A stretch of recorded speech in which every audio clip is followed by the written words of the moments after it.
Guys, ngeri banget nih guys. Lu tahu nggak, rupiah semakin melemah dan sebentar lagi bakal nyampe 17.000 rupiah per 1 dolarnya. Dan ini sepertinya akan terwujud nih ramalan Benix bahwa rupiah bakal terus melemah, bahkan akan melebihi 17.000 rupiah per dolar Amerika Serikatnya. Nah, teman-teman penasaran nggak sih kenapa ini bisa terjadi ya? Dan apalagi kabarnya sekarang lagi market tuh lagi heboh, bisnis perbankan itu lagi pada panik karena mereka tiba-tiba mengeluarkan pengumuman serentak bunga deposito. Jadi kalau lu nyimpen duit dalam bentuk dolar itu naik tinggi, sekarang jadi 4%. Kok bisa ya? Dan ini katanya ada hubungannya dengan framing guys. So banyak yang bilang gosip-gosip beredar di market itu karena perintahnya Purbaya, Menteri Keuangan kita, yang menyuruh bank-bank Himbara serentak bikin bunga deposito dolar setinggi 4%. Tapi apa betul seperti itu guys realitanya? Dan apakah rupiah dalam kondisi bahaya nih? Kalau lu penasaran, jangan skip video ini. Let's check this.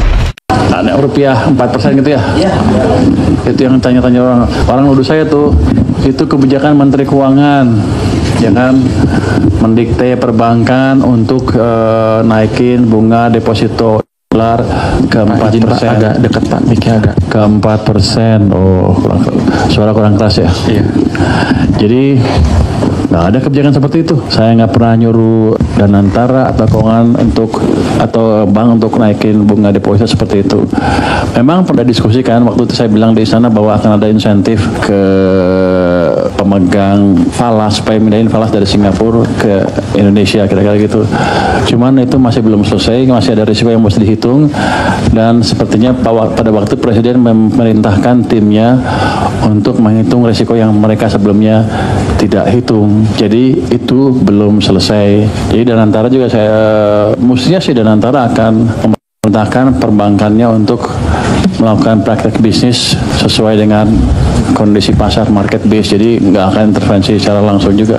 Kan saya termasuk orang yang pro market. Saya dorong bunga rendah bukan dengan maksa turunkan bunga, tapi dengan memberi uang supaya emang supply-nya bertambah sehingga market mekanisme berjalan. Jadi kita selalu mengarahkan kebijakan kita untuk menggerakkan market supaya lebih efisien, bukan mendikte. Mungkin itu. Oke, jadi clear nih ya guys ya, bahwa Himbara tuh kemarin serentak direktur-direkturnya pada gagah perkasa bilang kita mau mendukung perekonomian. Ini kabar baik buat para orang yang hobinya nabung di bank, bunga dolar 4%. Ternyata itu bukan gara-gara si Purbaya guys.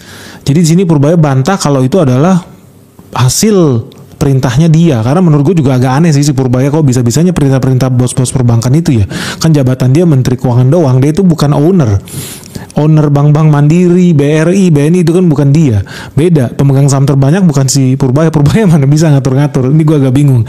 Tapi satu hal yang gue mau kasih tahu, ini juga sesuatu hal yang membahayakan. Kenapa membahayakan? Gue ada 10 alasan nih ya. Kenapa menurut gue ini berbahaya nih suku bunga 4% ini. Dan gue bisa pahami juga kenapa ini dilakukan, rasionalisasinya seperti apa. Satu hal yang paling jelas adalah kalau lu lihat ya awal-awal si Purbaya ini diangkat jadi menteri ya bulan lalu, ya dia juga udah bilang kok berulang kali bahwa kita itu banyak loh duit orang-orang kaya di Indonesia yang parkir di luar negeri, dan mereka duitnya itu pengen masuk di Indonesia.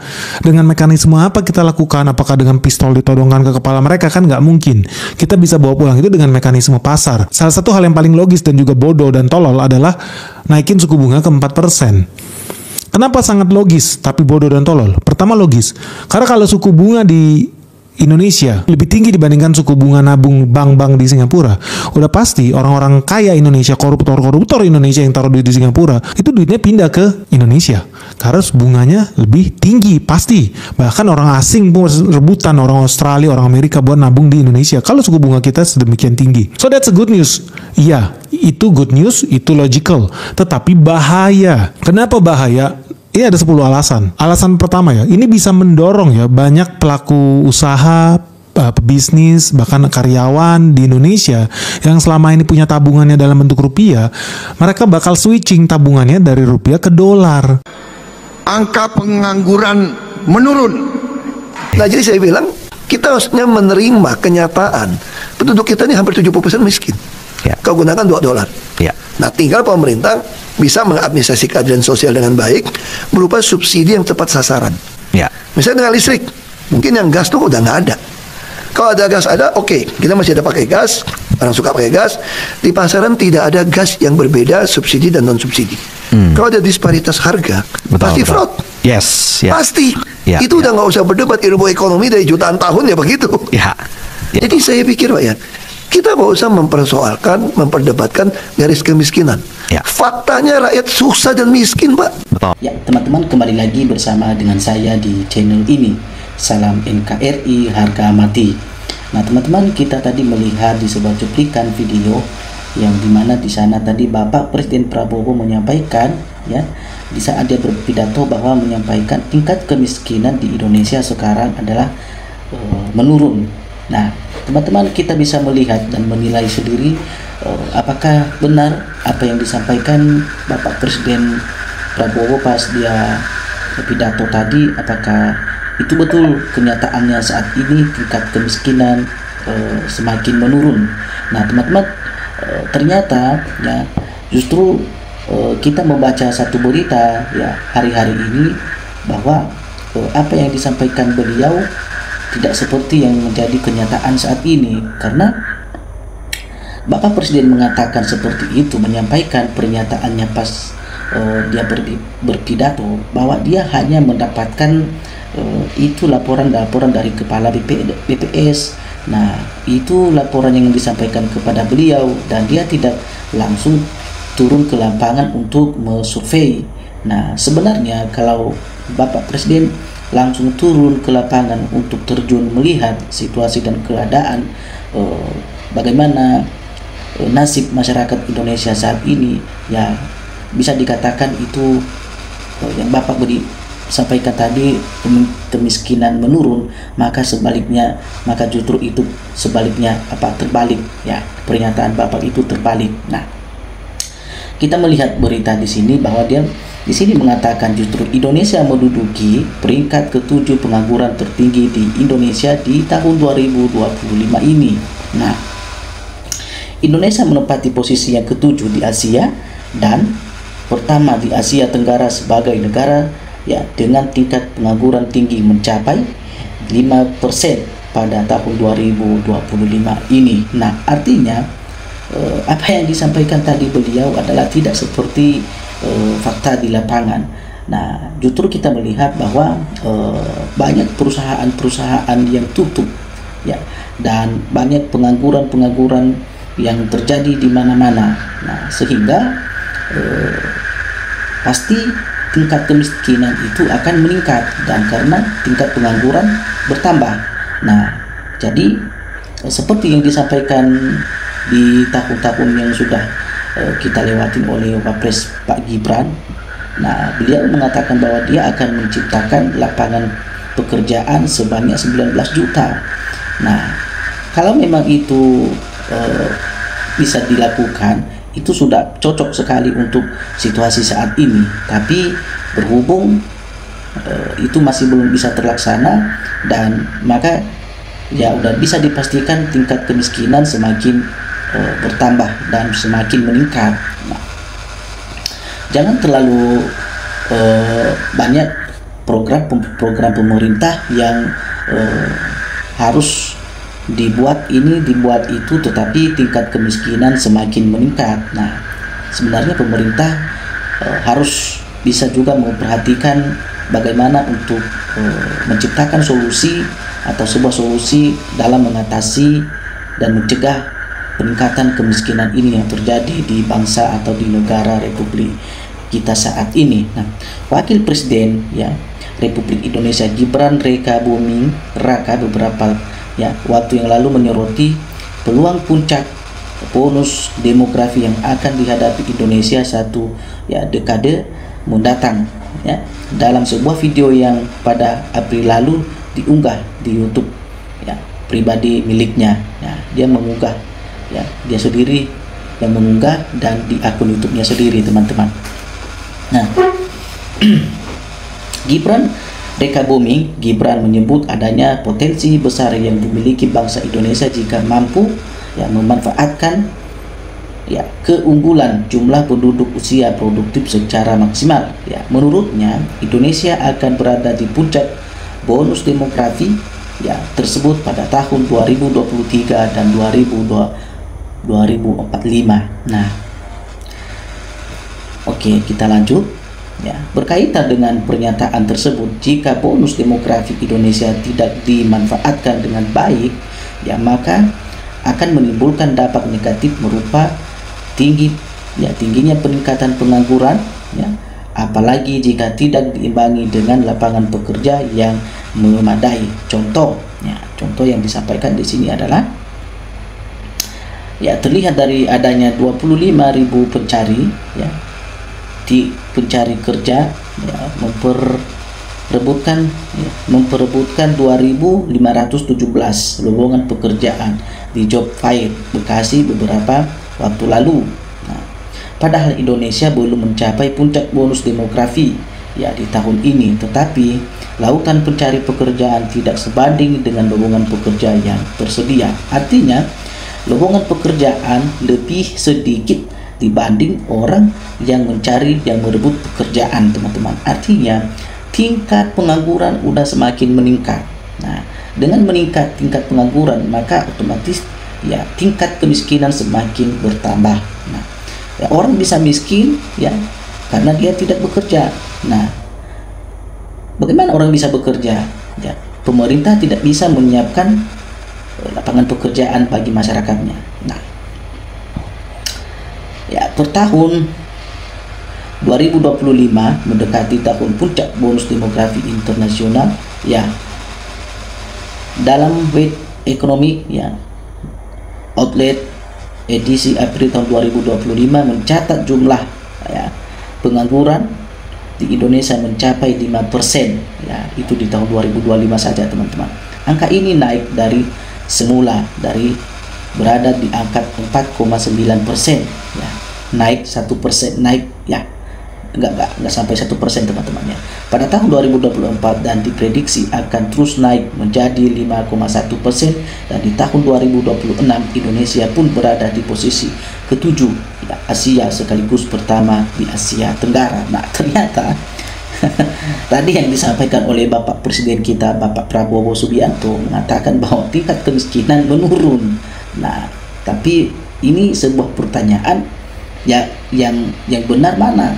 Ya, berita yang beredar saat ini atau pernyataan-pernyataan beliau yang dia sampaikan tadi pas dia berpidato.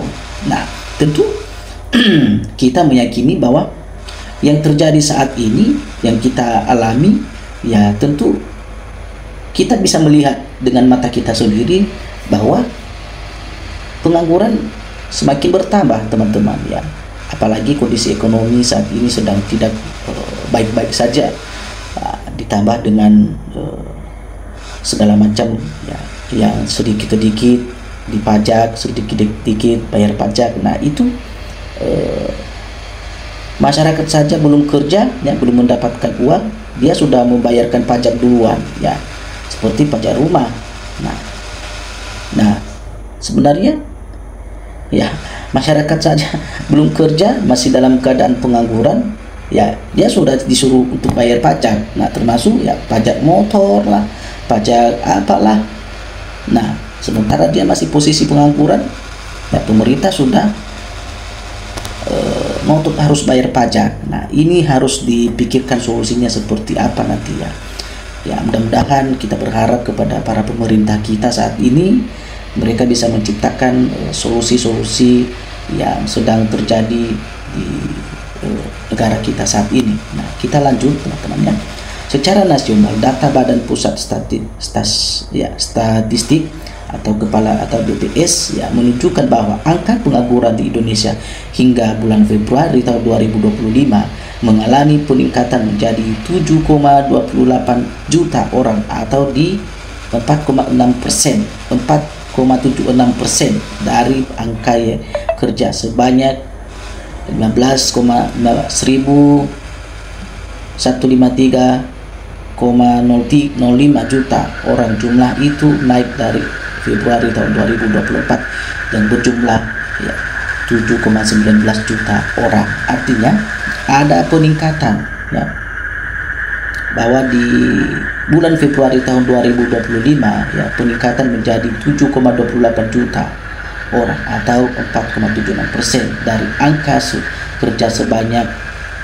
15.503,5 juta orang. Nah, artinya teman-teman, tingkat kemiskinan ternyata bukan semakin turun, malah semakin bertambah, naik dan naik. Nah, inilah sebagai tugas para pemerintah kita yang kita harapkan ya, supaya jangan hanya fokus kepada persoalan-persoalan yang sedang terjadi saat-saat ini ya. Alangkah lebih baik juga ya para pemerintah yang memikirkan bagaimana untuk kesejahteraan bangsanya sendiri. Nah, kita jangan bicara masalah program-program pemerintah seperti apa. Nah, kalau ya, di negaranya sendiri masih banyak yang tidak makan nasi, yang masih banyak belum dapat pekerjaan, ya, yang masih hidupnya susah. Nah, peningkatan angka pengangguran ini ya berbarengan dengan fenomena PHK massal ya, yang terjadi belakangan ini ya. Berdasarkan data laporan dari Kemnaker, jumlah korban PHK mencapai 26.455 orang sehingga Mei tahun 2025. Nah, jumlah ini mengalami peningkatan sebanyak 5.000 orang dari awal bulan Januari sampai bulan Mei tahun 2024, teman-teman. Ya. Jadi jelas ya teman-teman ya, di sini disampaikan bahwa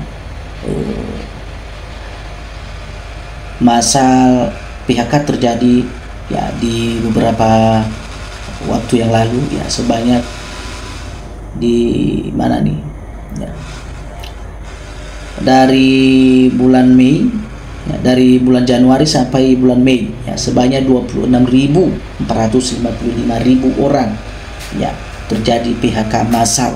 Nah, artinya ya kita kembali lagi ya, pemerintah bagaimana cara menanggapi atau menangani kasus dan persoalan-persoalan seperti ini ya.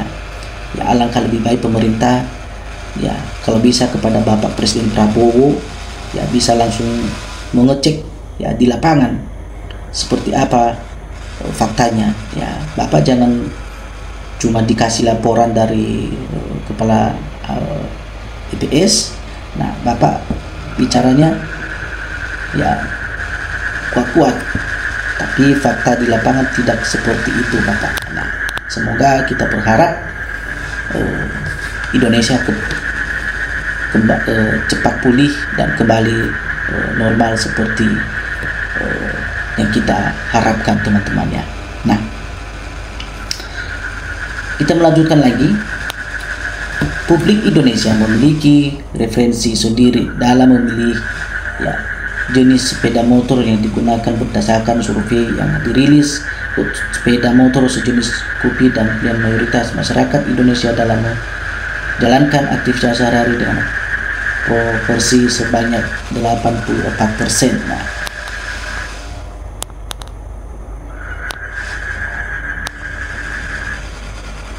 Nah, teman-teman,